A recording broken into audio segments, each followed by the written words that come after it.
intro.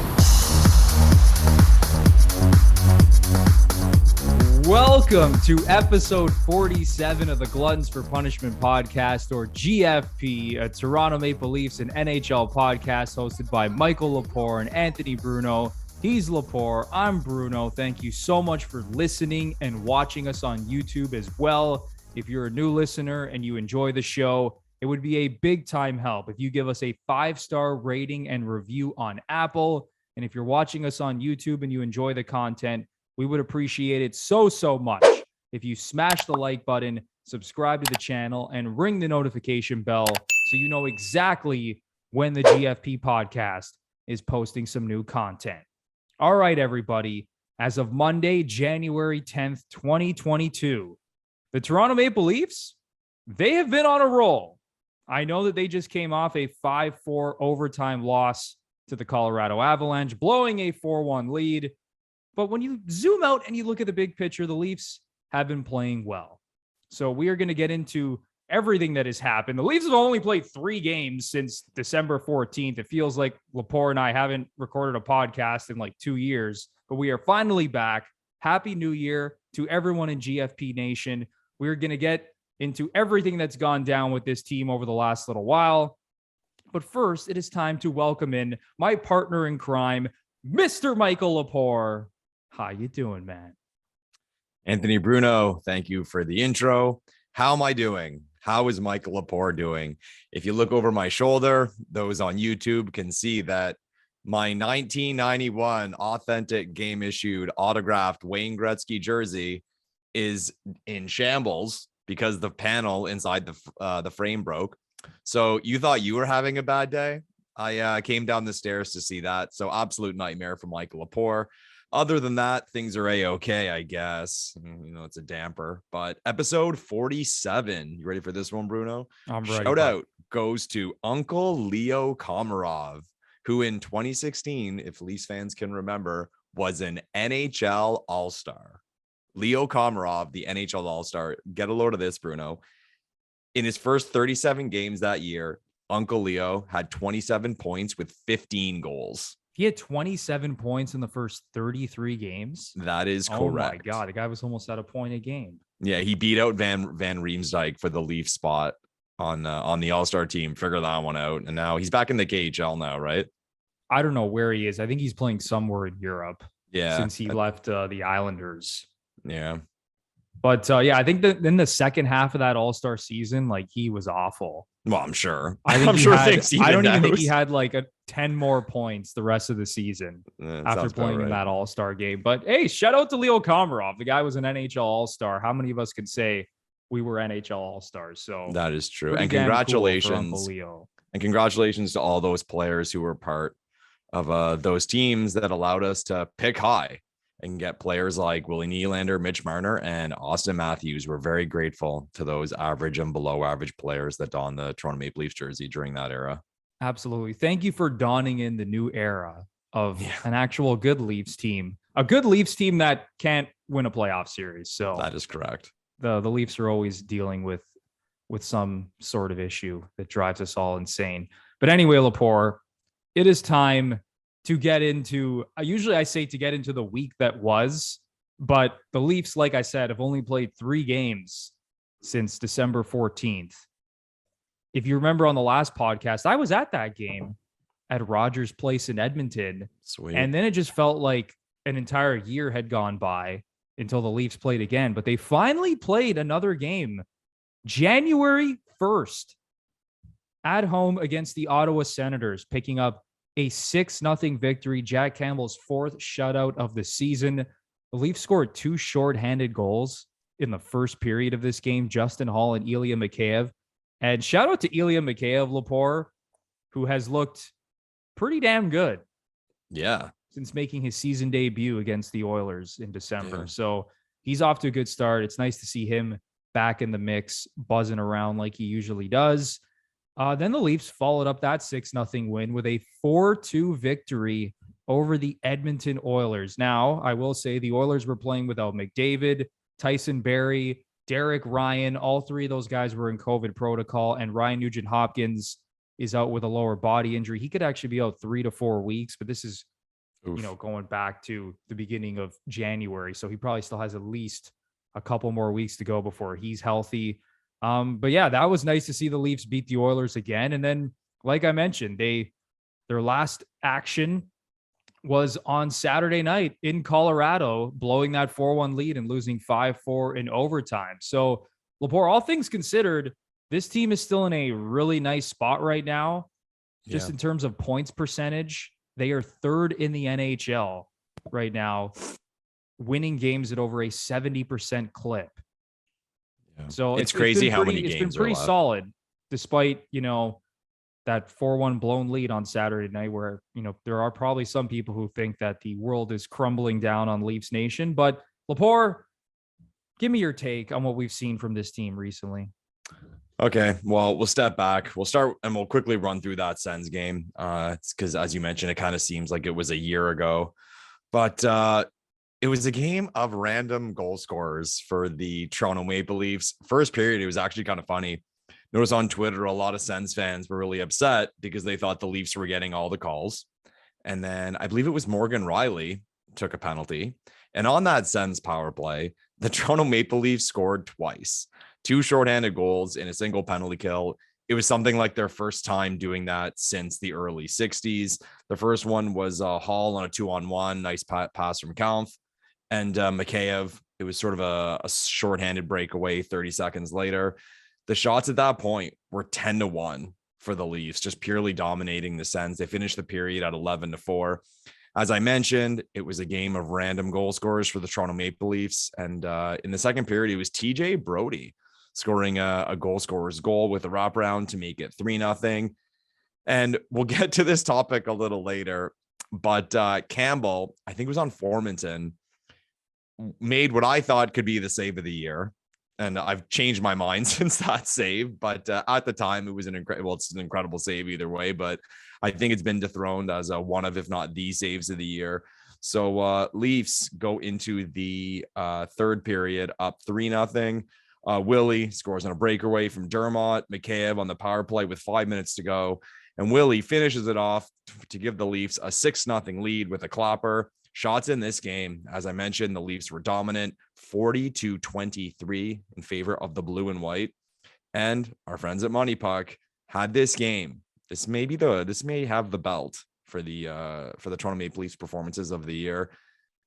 87% of the time, the Leafs would have. Yeah, I didn't even know. One of those things when you see that number, it kind of shocks you. 87% of the time, the Leafs would have won this game, according to the underlying numbers of Money Puck.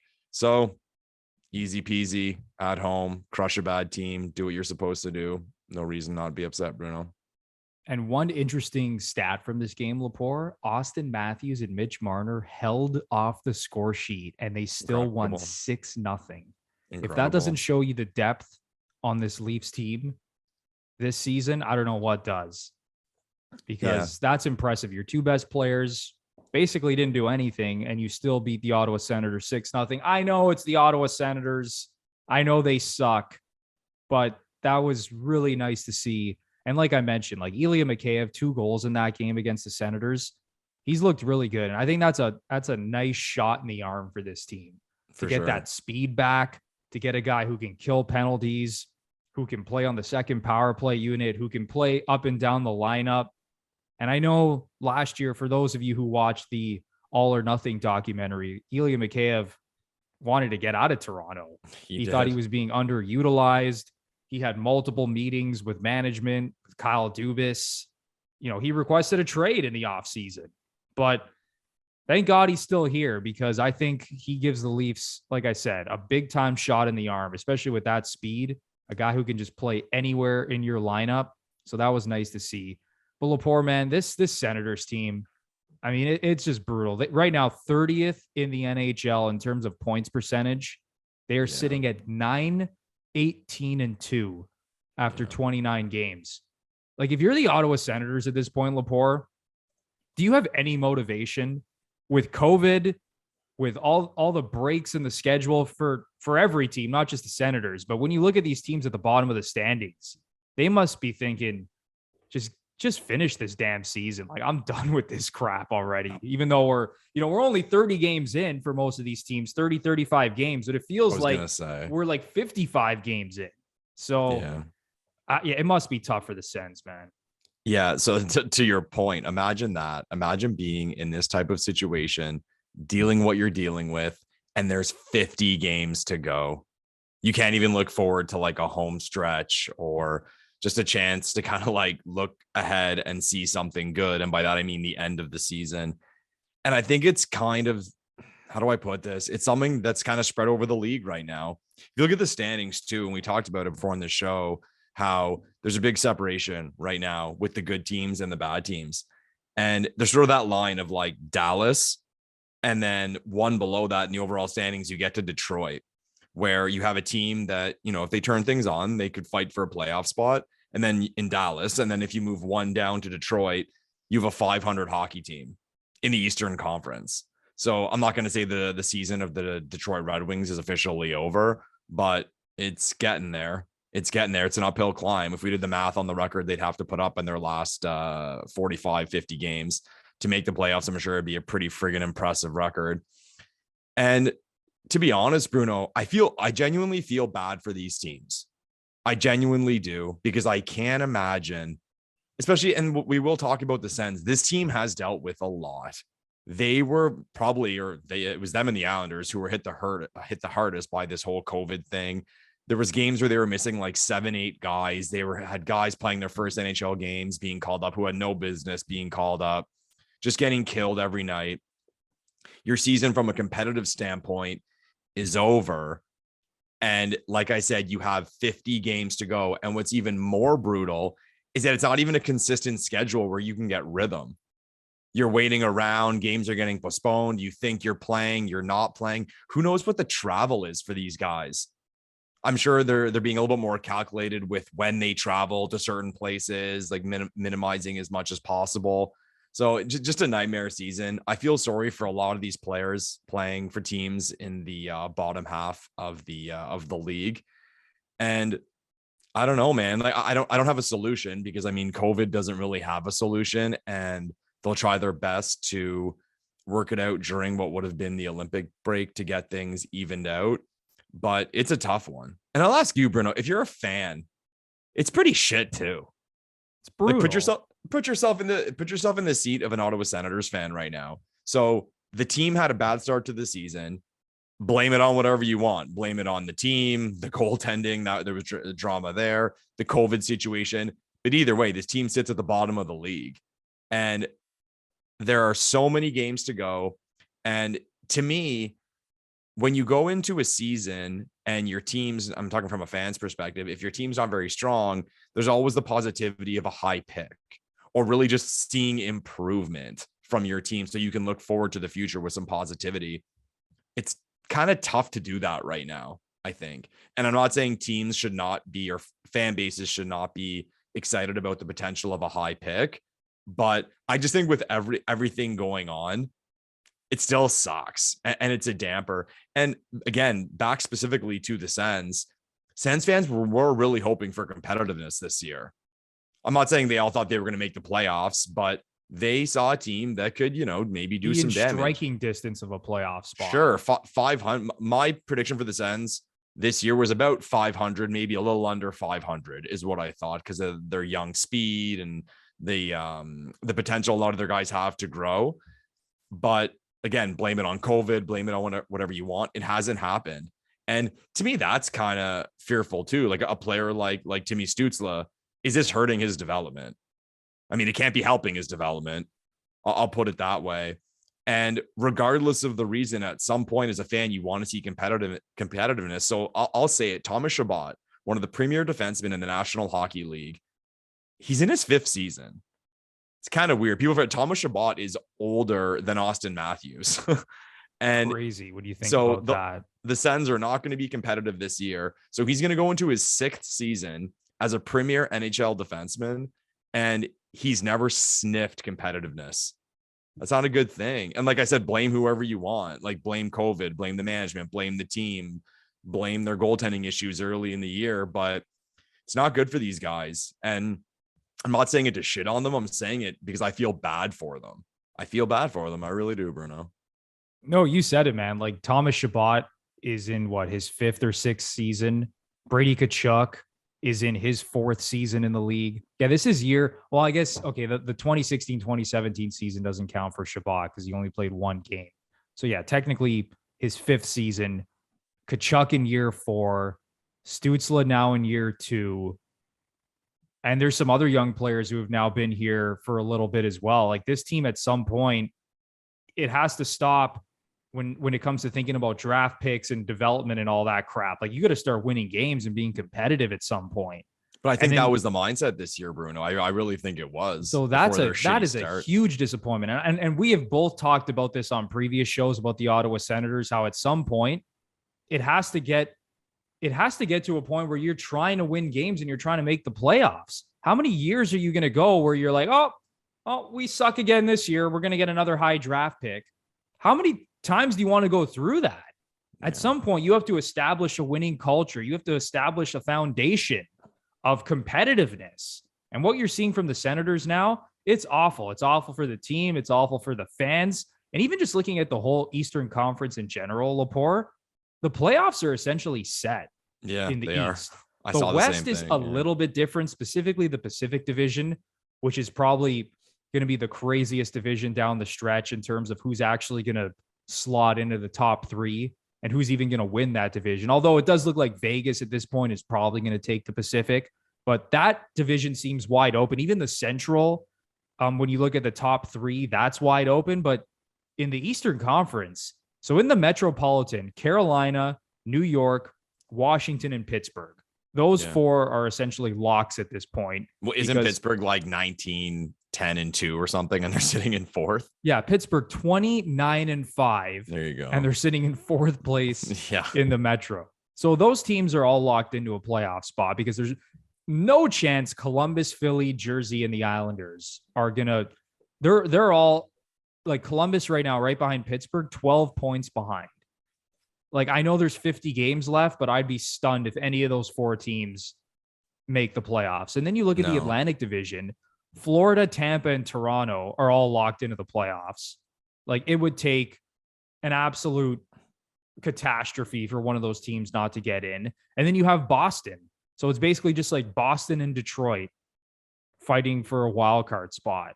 But even Boston, how much further ahead is Boston? Aren't they like 18-11 or something? Yeah. So Boston right now, they're only 2 points ahead of Detroit, but they have 5 games in hand. There you go. Okay. So at this point, even as a Wings fan, I'll say this: if you're a Detroit Red Wings fan, I'd actually be happy with what I've seen this season. For sure. Because everyone thought they were going to be at the bottom of the standings again and kind of dealing with, or being in the situation Ottawa's in right now, or even Arizona for that matter.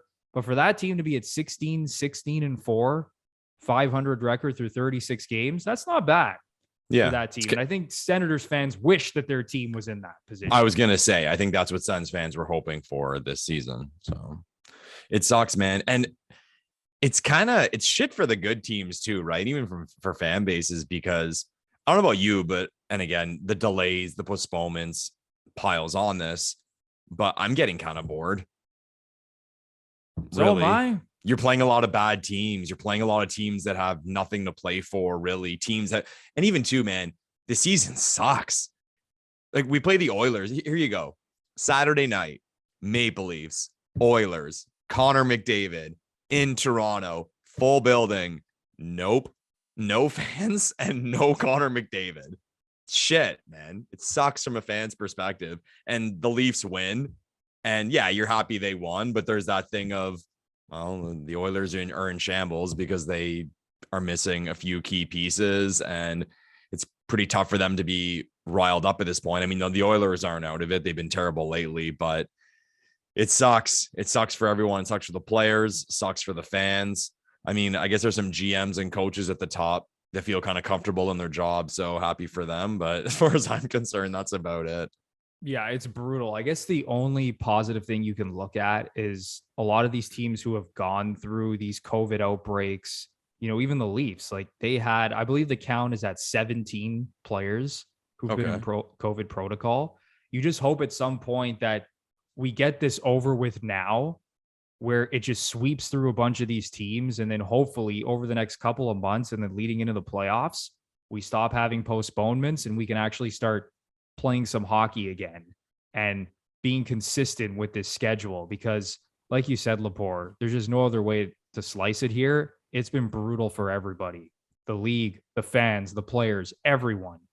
If I had to ask you now, and we don't have the crystal ball, we don't know what's going to happen with the virus, we don't know what's going to happen in terms of positive results, but would you have a problem if it was announced right now that the playoffs is going to be another bubble?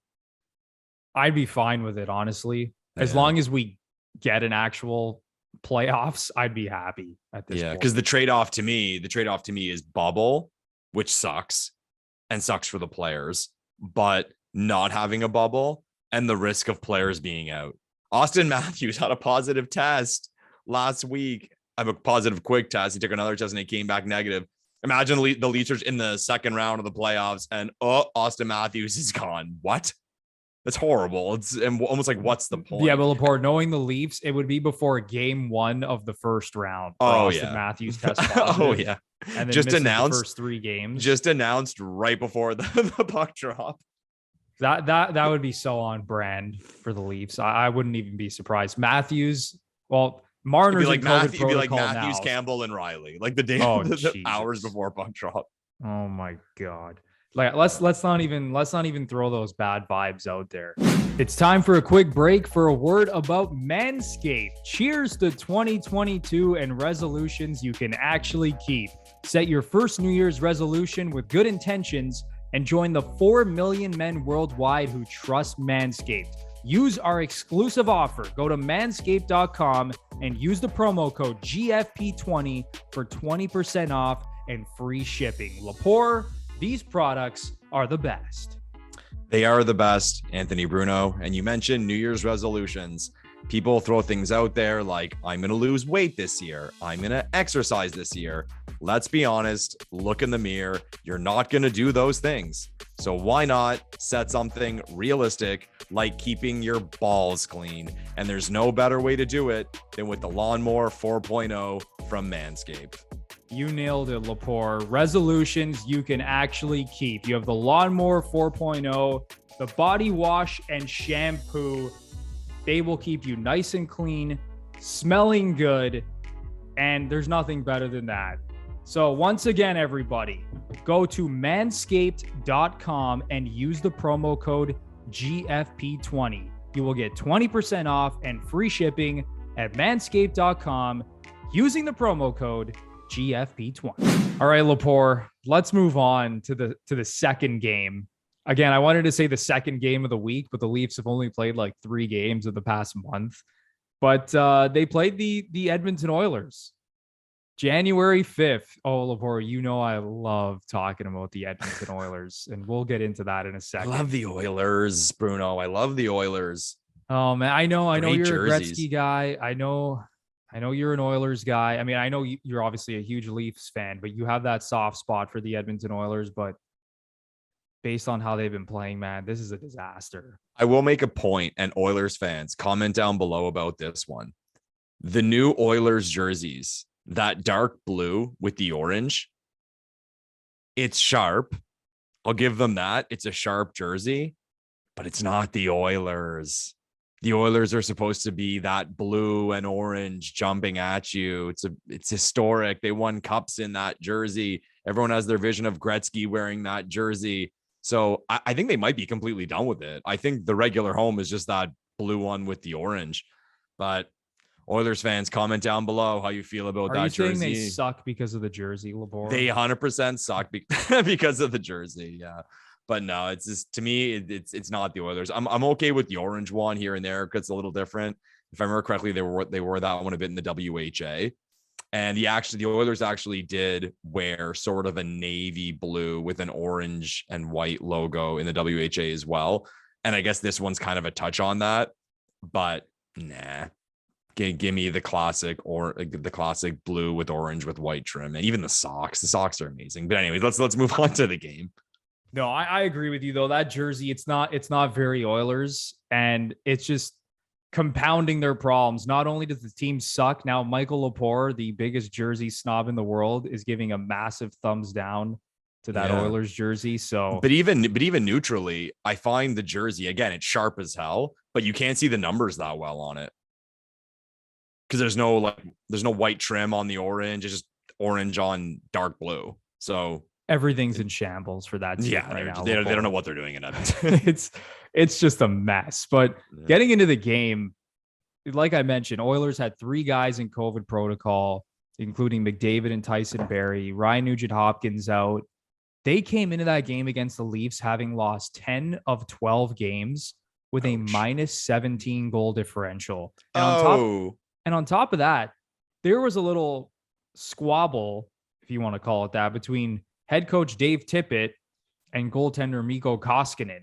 Yes, I forgot about this. Called out Koskinen for playing like shit against the New York Rangers a couple days before that. He made a terrible gaffe that led to a goal, and he calls out Mikko Koskinen. But then Mikko Koskinen, through a Finnish media outlet, snapped back at Dave Tippett.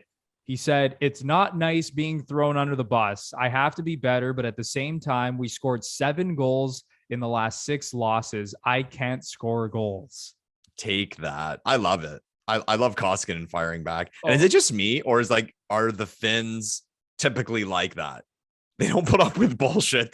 They're loud in the media. They'll give their opinion. They fire back, and I love it, man. I was in Helsinki a couple of years ago. Amazing city, like totally underrated city.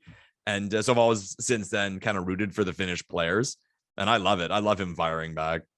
Oh yeah, that was awesome from Mikko Koskinen because yes, he's been bad this season, and you know, if you're an Oilers fan, you'll probably say he's been bad since the second he put on an Oilers jersey. Oh, he's terrible. And why not give him a big contract too, right? Oh God. But he's right, man. There's so many issues with this team right now. It's not just goaltending. This is just not a very good hockey team. And again, we will get into that.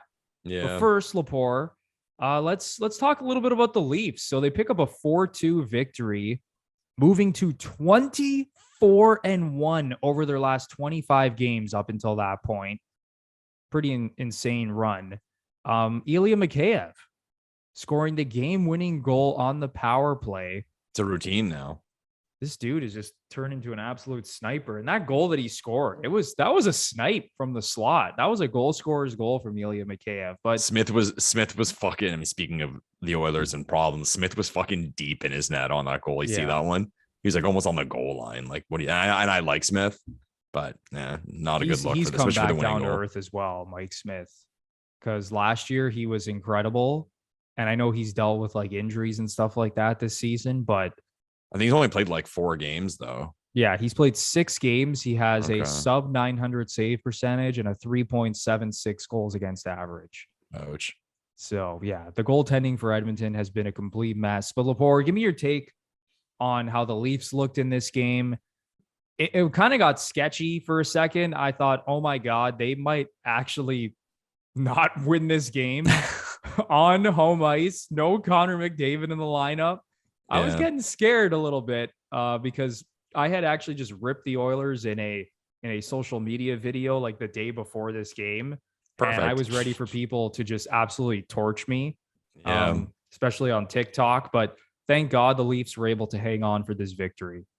Yeah, this game was a weird game. And I find that typically happens when things are not going completely normal for the teams. You have the Oilers missing guys, just trying to play a sort of calm game and maybe get a result. But like I said, it was a weird one. First goal of the game went to the Leafs. It was Willie. He actually, it was a great play from Kerfoot. I don't think he got enough credit for this one. Stole the puck again. Kerfoot, my wife's favorite player. He's been really good recently. By the way, been very good. Shoots it wide. They originally thought that Tavares banged it in, but it went off the goalie's foot and in. So 1-0 Leafs. But with the Leafs dominating, Perlini out of nowhere, the Leafs actually they look bad on these 2 goals. This one, the Leafs were caught in the offensive zone. Richie couldn't get back in time. Sandin got held up. So Perlini makes it 1-1. And then Draisaitl was able to put one in off a pass from Yamamoto. And again, Leafs running around in their own end. Not a good look. Riley was the guy in the middle on that quick pass and kind of read it wrong. I think more he thought that Yamamoto was going to shoot it, but he was able to get it across to Draisaitl, who scored.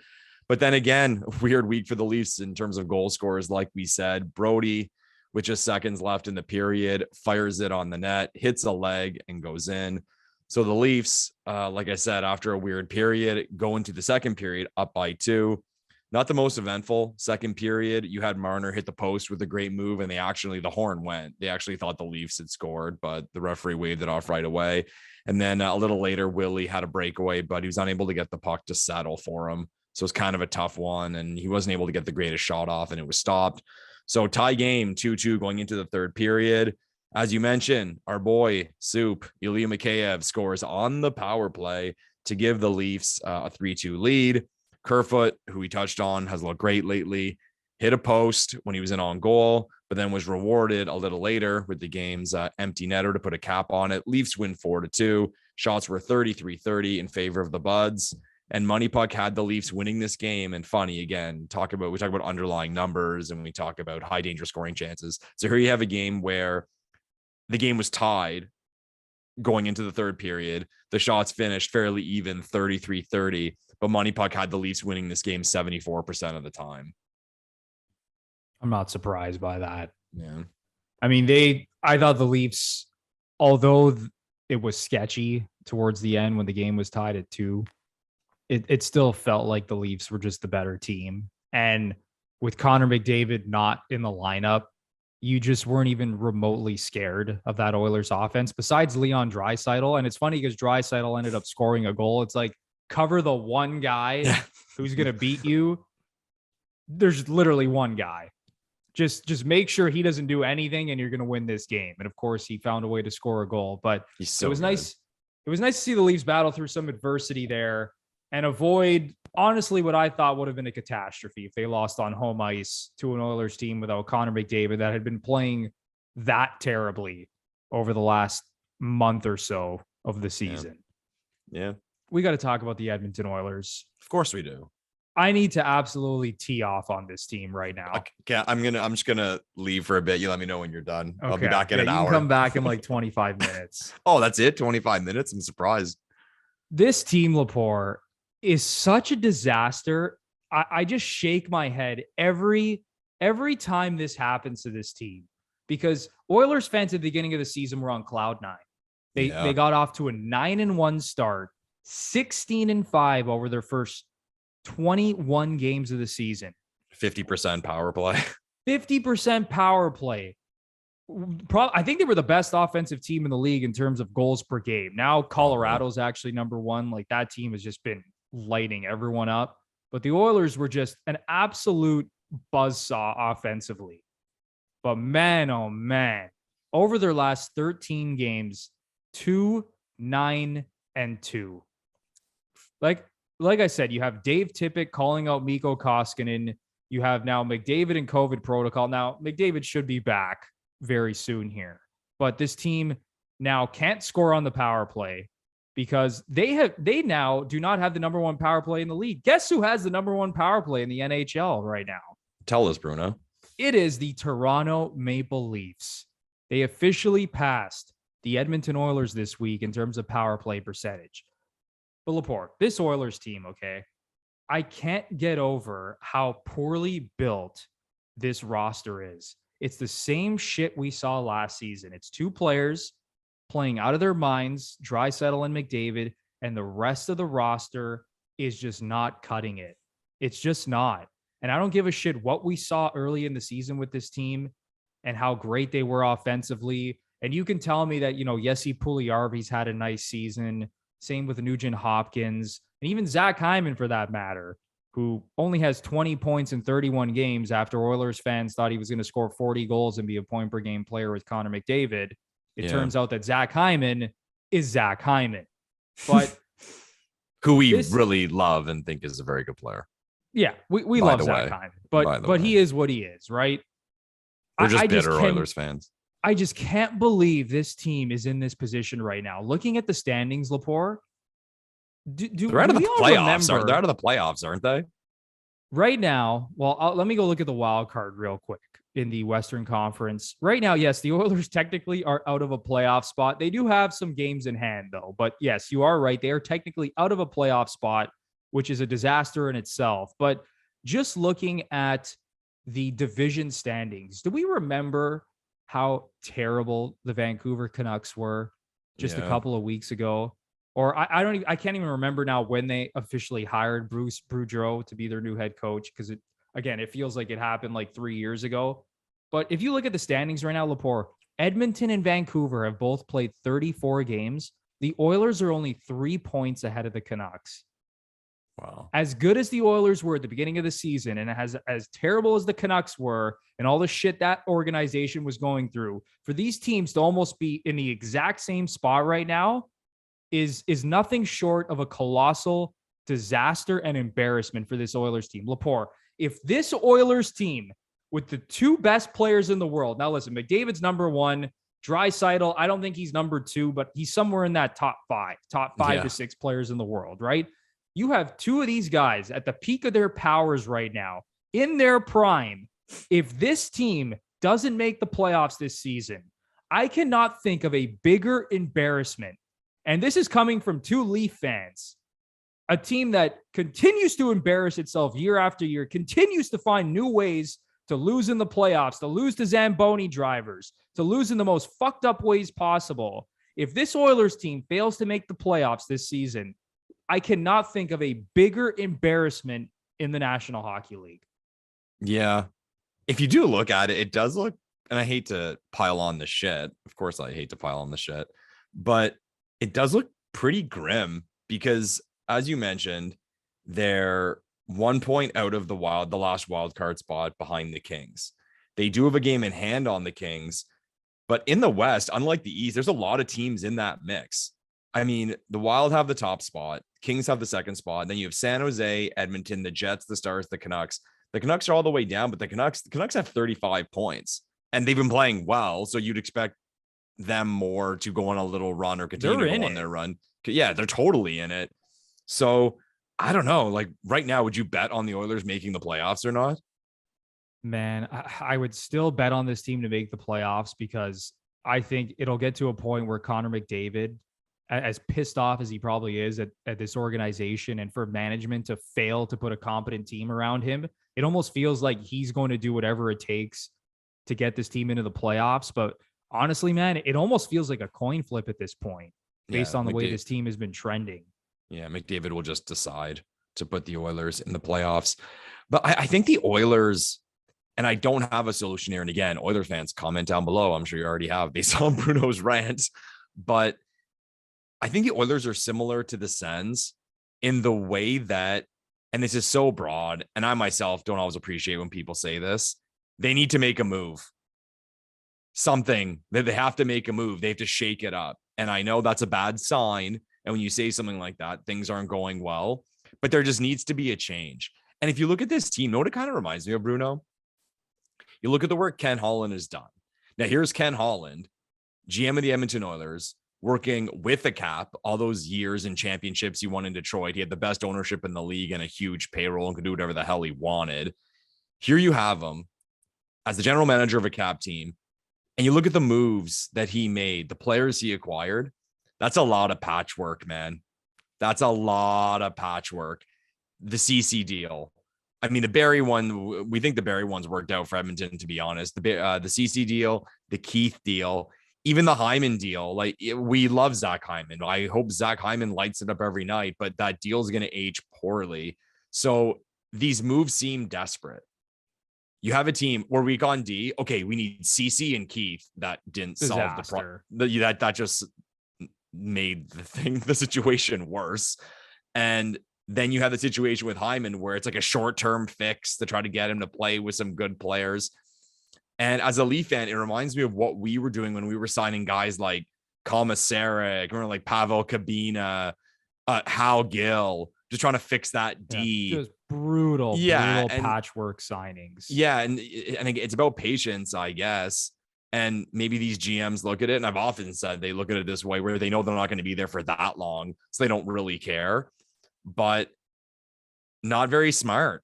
I'll say it. Even the biggest Homer Oilers fan cannot look at me. And again, I root for the Oilers. I love Connor McDavid, Leon Draisaitl and co. We root for Zach Hyman, even Mike Smith. I like Mike Smith, like the whole story of his age and all that. It's hard to root against a guy like Mike Smith. He's been a very good goalie in this league for a long time. And I know he's 39 now and not playing that well this season, but that's a guy that it's just easy to root for him. 100%. So when you look at this team, it's a team you want to root for. I mean, Edmonton's one of those markets, but you look at the acquisitions they've made.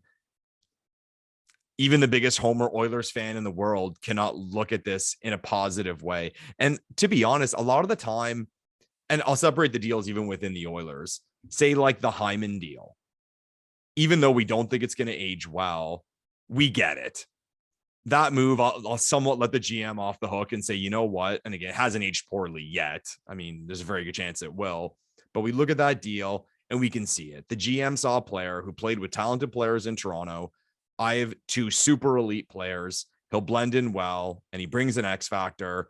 Even if I got to give him too much term, let's do it. Let's get this guy in here. We have 2 incredible players. We're in win now mode. That one I get.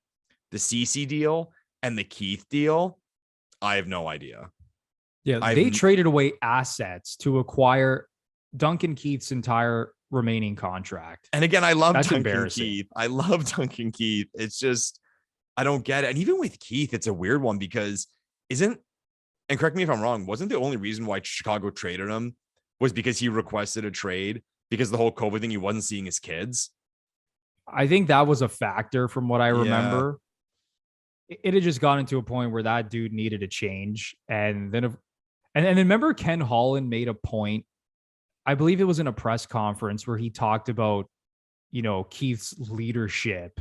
And I think he mentioned like his experience, like winning gold medals with Canada and how it's like, who the fuck cares that he won gold medals with Canada in 2014? Yeah. And was he on the 2010 team? I'm assuming he was. Yeah, he was. He was on both of those teams. Like, who cares? Who cares? Even the Stanley Cup said he's won, when was the last time the Blackhawks won the Cup? 2015, I believe it was. It's going 7 years ago. Like, the dude is done. He's washed. And I know, like, he's not an awful defenseman. It's not like he's out there and he's given up, scoring chances left, right, and center. But to acquire his entire cap hit was just insane. Like, the Oilers in the offseason, Lepore, committed $65 million to, this is not even including Duncan Keith, Zach Hyman, Tyson Barrie, and Cody Ceci. $65 million to those 3 players. And like we said, the Hyman contract is clearly not going to age well. The guy's 29 years old. He's injury prone.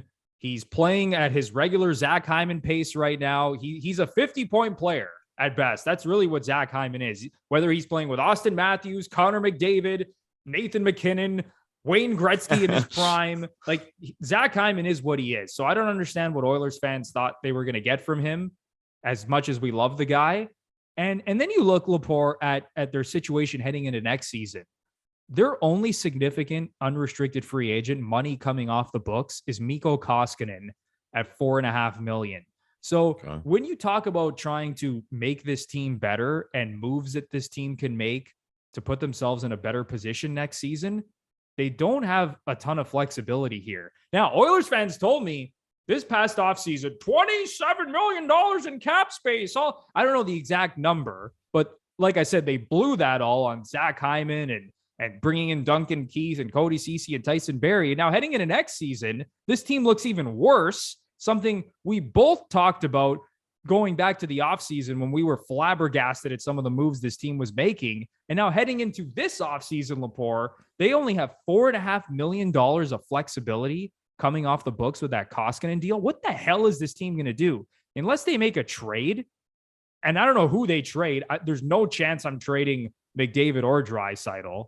As much as Oilers fans have probably thought up a million different trade scenarios involving maybe they haven't thought about trading McDavid, but maybe it's come into their minds like, oh, we might have to trade Draisaitl to make some crazy splash. I think that would be a disaster because I think Draisaitl, funny enough, as much as we rip Peter Chiarelli for the shit he did in Edmonton, that contract that he signed Draisaitl to might be the best contract in the NHL. Incredible. Like it's insane how good that contract looks. But this team has no flexibility heading into the offseason. What are they going to do? Trade Ryan Nugent-Hopkins? Like, what are you going to get for Ryan Nugent-Hopkins, Lepore? This team, like you said, is in win now mode. That's why Ken Holland made these, let's call them panic type deals, these sense of urgency deals where he had to bring in these players because he goes, holy shit, I have Connor McDavid and Leon Draisaitl in their prime. They're both lighting up the league like, Jaromir Jagr and Mario Lemieux or Wayne Gretzky and whoever and Mark Messier. And I gotta do something to surround these guys with talent. The problem is this team just still isn't good enough. Yeah. And with the Koskinen deal coming off the books too, if I remember correctly, they have Smith for one more year to give him that deal. So you have to get another goalie. Yeah. Smith has another year at $2.2 million. Yeah. So, Koskinen comes off the books, but you got to get a goalie because you can't rely on Smith to play like 50, 60 games. So it'll be interesting to see how it goes. The Oilers are tough. They're tough because usually there are things you can point to, like this is what they got to do, or, they got to move this guy, this bad contract. Or you can look to the future and say, okay, when this comes off the books, they can do something. But the team is what it is right now. It is what it is. I don't want to hear a peep from an Oilers fan talking about COVID and injuries. Every fucking team in the National Hockey League has dealt with the exact same thing this season. So if you're going to come in this comment section and start ripping us for saying the Oilers dealt with all these injuries and COVID, wake up. Yeah, we were just talking about the Sens in the league has gone through the same bullshit this season. There is no excuse for this team to be where it is right now. I'm sorry. I'm really fired up about this because this team should be so much better than it is. And I sound like a broken record. You have the best player in the fucking world on your team. You have Leon Draisaitl, who just won a Hart Trophy 2 seasons ago, and you're still in this position. You're a borderline playoff team. This team should be ashamed of itself. This team should be a perennial top 5 team in the National Hockey League, Lepore. It's embarrassing. It really is that this team is not better than it is right now. And it looks like they're stuck in quicksand at the moment. There's nothing they can do to get better this offseason unless they make some wild trade, which I don't even think will make this team better. They have no cap flexibility. I honestly, I just feel bad. I feel bad for Oilers fans. I really do. As much as they think I hate their team and I hate their fan base, it couldn't be further from the truth. I want to see this team succeed. I want to see McDavid and Draisaitl in the playoffs, playing well, going to a conference final, going to a Stanley Cup final. But man, oh man, it's bleak right now, man. It really is. Yeah. You made the point about the whole COVID and injuries thing. To be honest, it's barely touched the Oilers at all. They've played 34 games. Draisaitl's played all 34, McDavid 33, the Nuge 30, PRV 32, Hyman 31. Bouchard's played 34. Tyson Berry's played 33. Darnell Nurse has played 27. I mean, they've played games. Like their best players have been in the games for the most part. So we were just talking about the Ottawa Senators having like 7-8 guys out of the lineup, having no chance against even an average NHL opponent. The Oilers haven't dealt with that. So that Ken Holland can't go in that boardroom and talk with his name, Katz. How do you say it? He can't look him in the face and tell him that, oh, COVID fucked us because it didn't, or injuries fucked us because it didn't. It was, like I said, patchwork and failure to plan ahead as far as I'm concerned. I think that puts a bow on this conversation, Lepore. Yeah.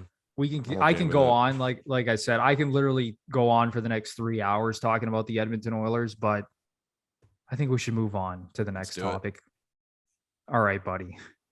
Oilers fans, I hope now, things Bruno. Get better. And we will talk. We will come back to this. I guarantee it because you know I love talking about the Oilers, and Lepore loves listening to me talk about the Edmonton Oilers. But we will get to them down the road. Lepore, it is time to talk about this Saturday night game, Leafs and Avalanche. Speaking of, embarrassing teams, embarrassing moments. I don't want to go that far. I know the Leafs blew another 4-1 lead and all the jokes were coming out on Twitter and social media, but this Avalanche team is an absolute buzzsaw. when the Leafs were up 4-1 in the second period and Nick Ritchie scored on the power play, I thought there is no way in hell this team is losing. A game that Nick Ritchie scores a goal, which happens, once every 1,000 years.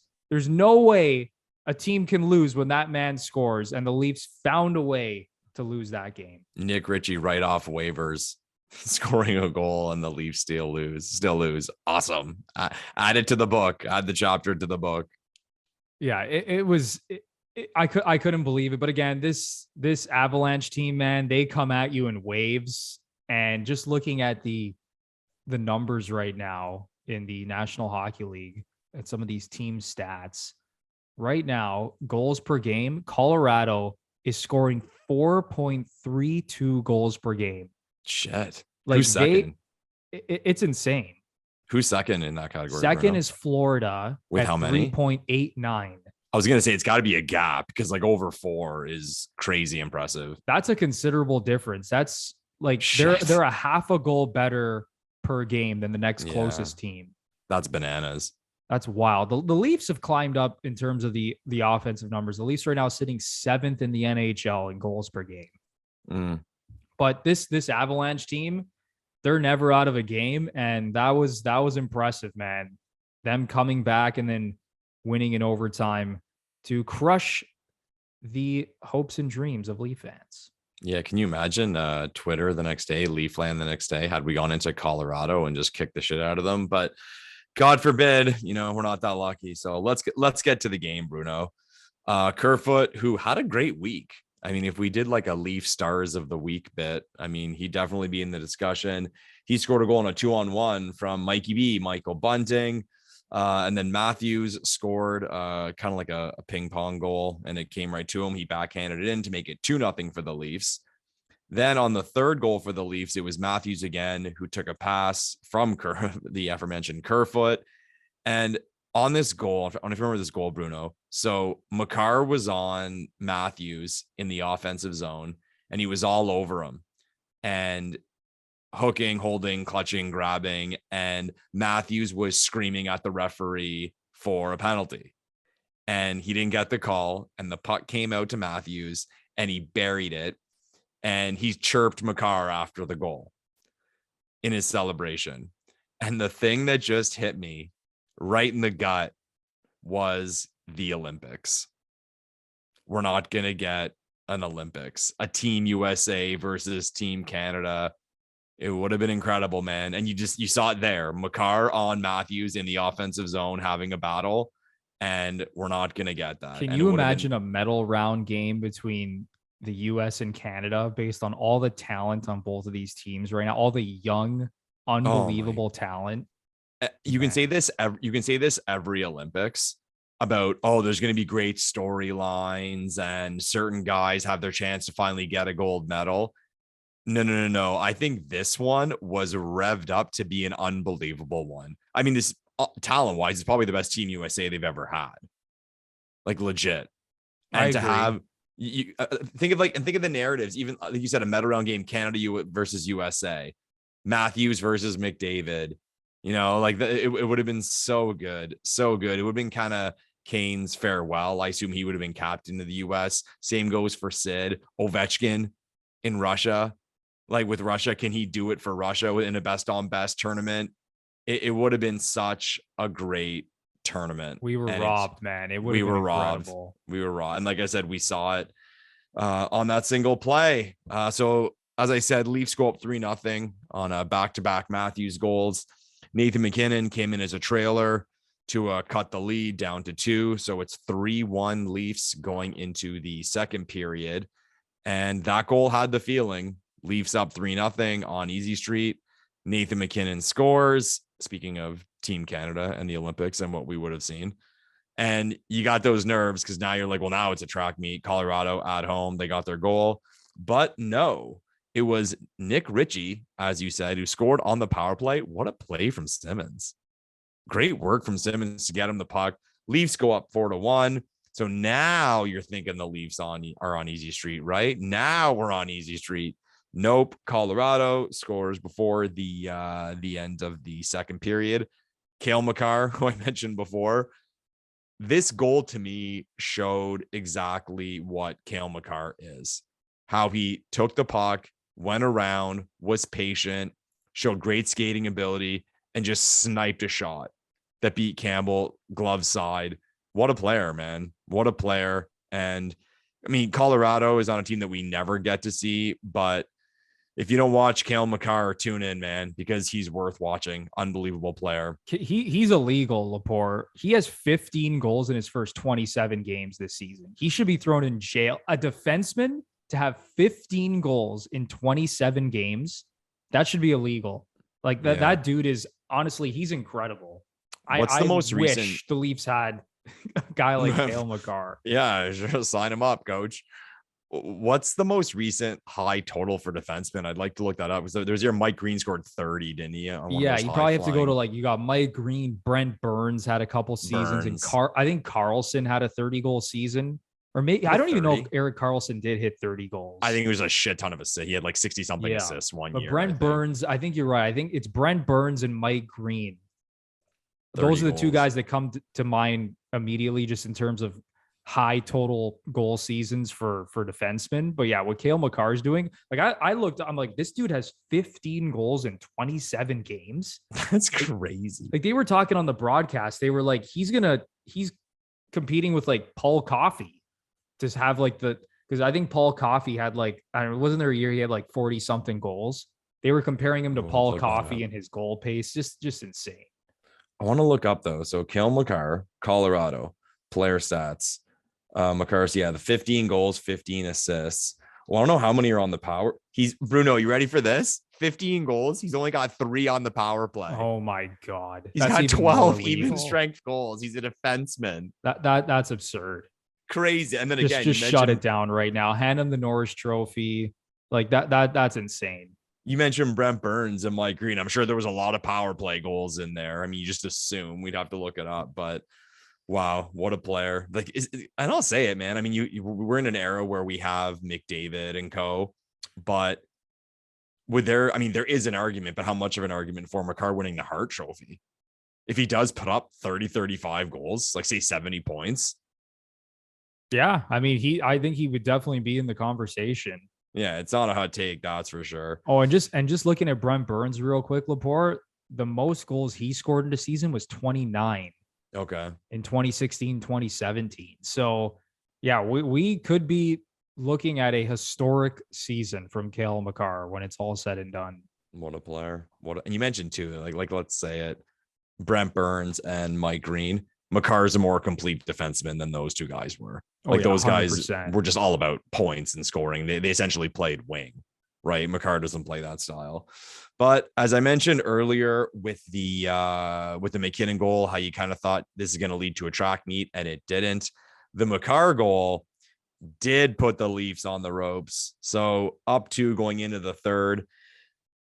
Soup Campbell makes, we've said a few times on this show, as I mentioned, one of the saves of the year. I think this is the leading candidate now.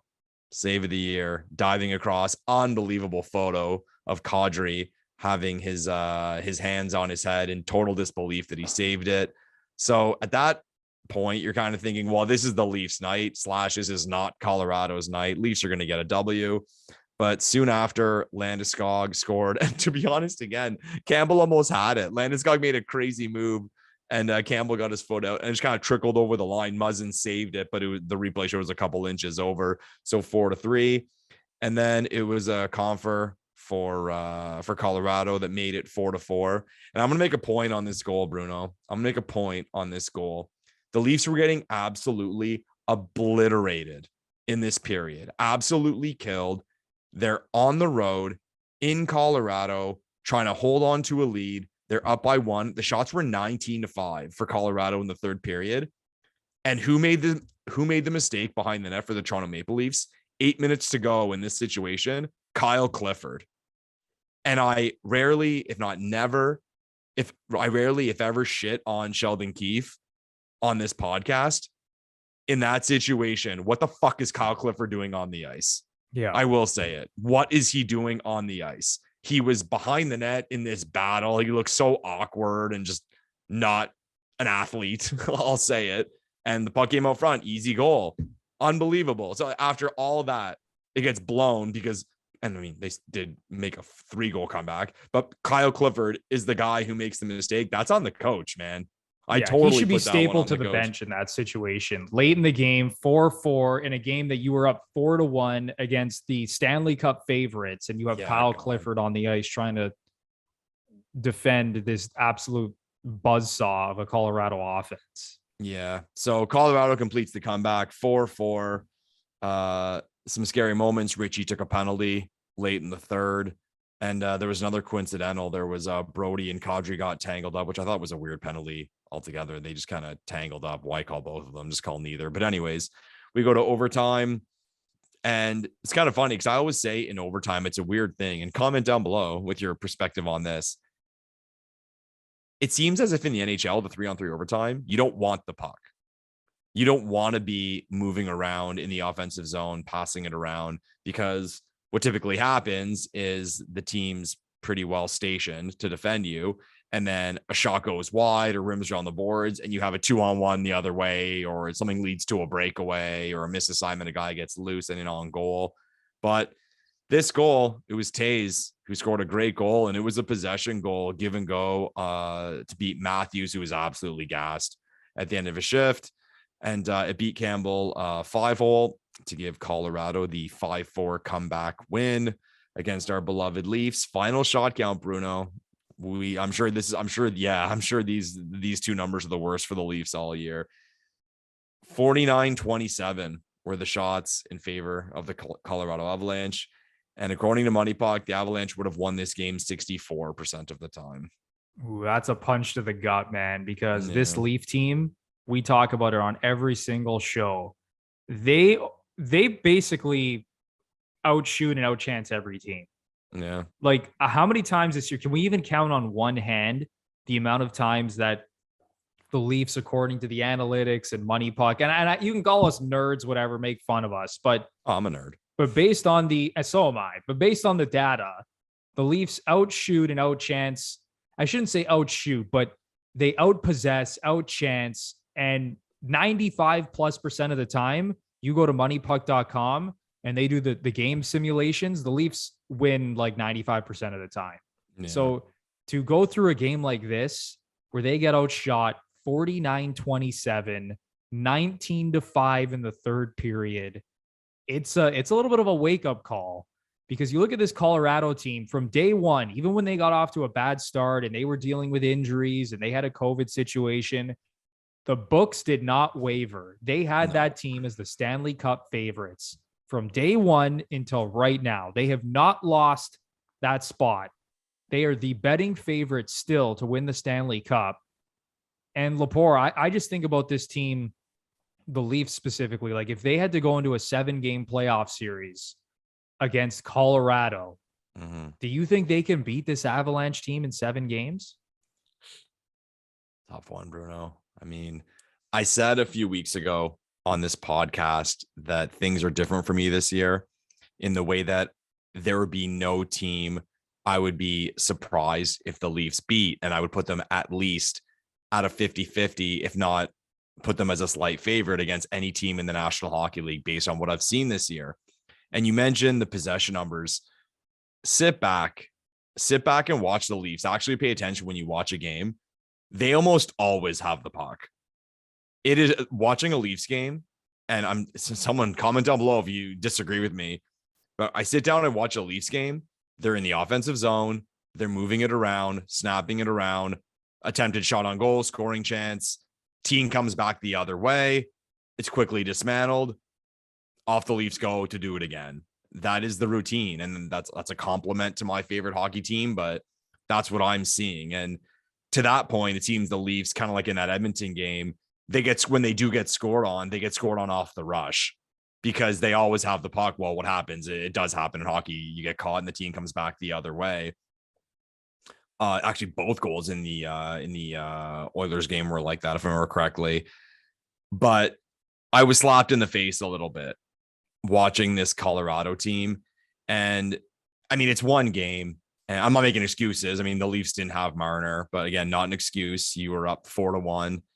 But to watch this Colorado team, it's the whole thing of when you pick a team to win the Stanley Cup, you kind of look back and say, okay, can I see a team beating this team 4 times? Or can I see this team losing 4 times out of 7 to anyone? And that's a loaded team. That is a loaded team. There's questions in goal. They have some questions in goal. Their goaltending hasn't been the greatest. Maybe that could be their Achilles heel. But I think if there's one thing other teams, the fan bases of other teams can hang on to, is that they haven't done it yet. They're similar to the Leafs in the way that they haven't really broken through. So, I mean, people chirp the Leafs and their mentality and in what goes on inside the ears of those players. I mean, Colorado has been a contending team, or what's been looked at as a contending team for some time now, and they haven't been to a conference final.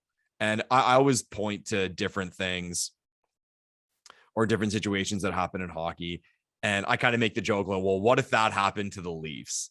Like, I always look back to, remember a few years ago when Vegas blew that lead in Game 7 against San Jose? Was it a 4-goal third period lead or a 5-goal third period lead on those? 3-0 going into the third. And there was that controversial penalty. Like that. There's that controversial penalty, but still, I mean, you blew that lead and lost. I've said, oh, imagine that happened to the Leafs. Like, no one even remembers it because it happened in the Vegas San Jose series, but Leafs fans would still be crying about it if it happened today. Last year, Colorado, they looked like the team to beat. They looked like you called them a buzzsaw earlier on. They looked like they were a buzzsaw on their way to the Stanley Cup.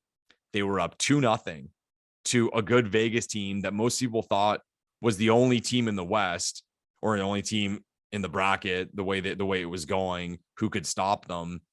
And they blew a 2-0 series lead. And in a few of those games, they looked really bad. So if there's one thing that fan bases can hold on to, is that they haven't done it yet.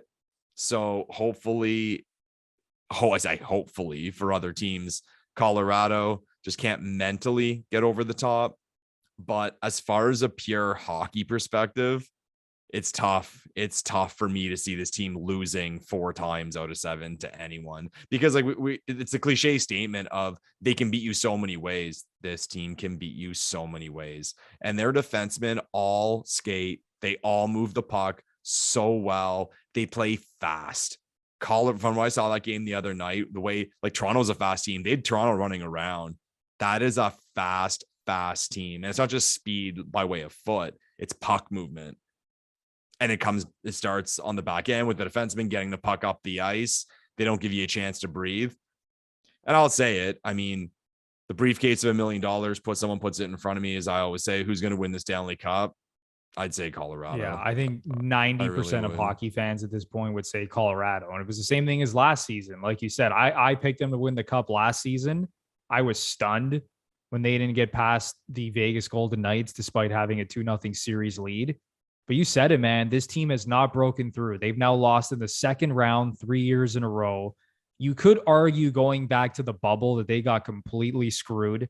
They lost both of their goalies to injury, Philip Grubauer, Pavel Francouz. They had Michael Hutchinson. Yes, the Leafs, Michael Hutchinson, the man, was starting playoff games for them in the second round against the Dallas Stars. So if they actually had Grubauer healthy at that point, who knows? Maybe the Avalanche have a Stanley Cup right now, and it's not Tampa Bay, who's won back-to-back Stanley Cups. But if you're looking at it from a positive perspective, the Leafs wouldn't have to play this team until they get to the Stanley Cup final. And the Leafs obviously have their own problems, can't even win a playoff series. But just in terms of the barometer, right? Like realizing, okay, like this is the best of the best.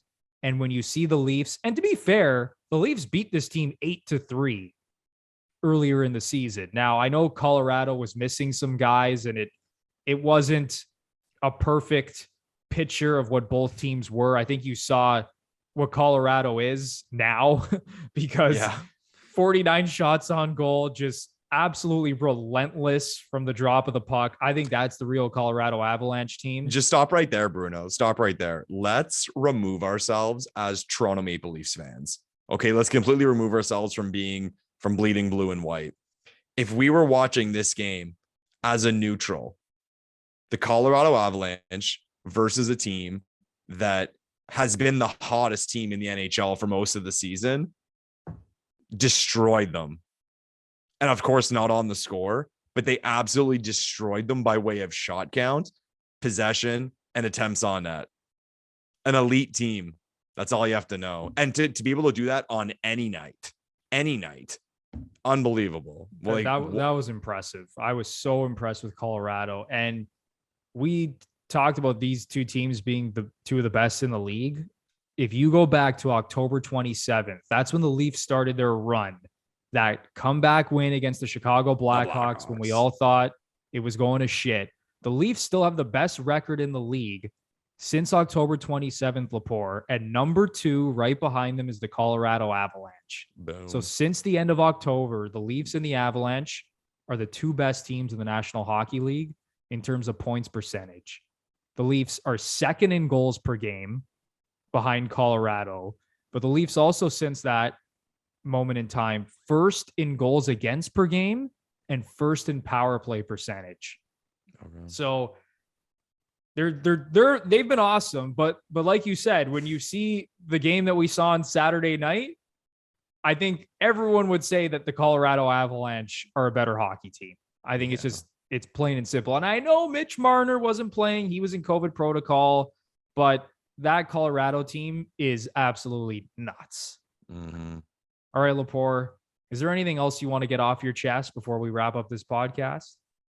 No, I feel refreshed, Bruno. Happy to do a podcast again. It had been too long. Looking forward to the week for the Leafs. Should be a fun one. 3 Western teams at Vegas on Tuesday, then playing a back-to-back in Phoenix the next night, and then in St. Louis on Saturday. Hopefully these 3 games happen. And I guess that's kind of like our perspective as hockey fans these days. But hopefully we come in here next week and have 3 games to talk about against Western Conference teams. Yeah, I'm just happy that the Leafs are actually scheduled to play these games. And like you said, who the hell knows what's going to happen with postponements and things like that. But I'm glad that the GFP podcast is finally back. The Leafs are finally back. The NHL schedule seems like it's moving towards more of a normal schedule, fingers crossed. But definitely looking forward to these 3 games this week for the Toronto Maple Leafs. And like you said, Lepore, hopefully we have some good things to talk about on our next podcast. But that is going to do it for episode 47 of the Gluttons For Punishment Podcast, or GFP, a Toronto Maple Leafs and NHL podcast hosted by Michael Lepore and Anthony Bruno. Once again, if you're a new listener and you enjoyed the show, it would be a massive help if you give us a 5-star rating and review on Apple. And if you're watching us on YouTube and you enjoy the content, we would appreciate it so much if you smash the like button, subscribe to the channel, and ring the notification bell so you know exactly when the GFP podcast is posting some new content. So for Michael Lepore, I'm Anthony Bruno, and we will see you in the next one. Thanks, everyone.